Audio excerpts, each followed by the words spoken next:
Hi everyone. కాకరకాయ curry ఎలా తయారు చేసుకోవాలో ఈ వీడియోలో చూసేద్దాం. ముందుగా కాకరకాయ రౌండ్గా కట్ చేసుకోవాలి. అలాగే లోపల ఉన్న తొక్క కూడా తీసి పడేయాలి. అలాగే ఒక బౌల్లోకి వాటర్ తీసుకొని ఈ కాకరకాయ పీసెస్ అన్నీ వేసి చింతపండు పసుపు వేసి ఒక 80% ఉడకనివ్వాలి. అలాగే ఒక 3 టమోటాస్ తీసుకొని వీడియోలో చూస్తున్నట్టు చిన్న చిన్న పీసెస్గా కట్ చేసుకోవాలి.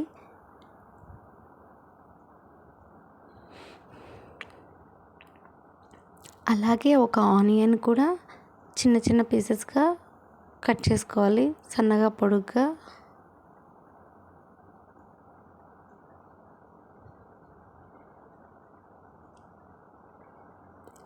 అలాగే కొద్దిగా పల్లీలు కొబ్బరి వేసి బాగా వేయించుకోవాలి.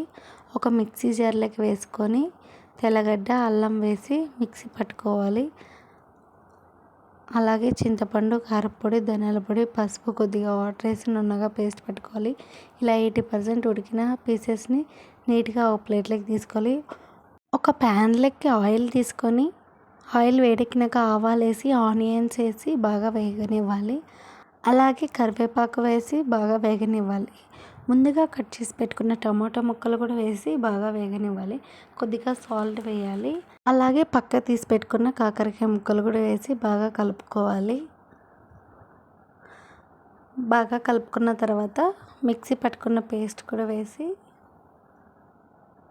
బాగా కలుపుకోవాలి. అలాగే కొద్దిగా వాటర్ కూడా వేసి ఒక 5 minutes ఉడకనివ్వాలి.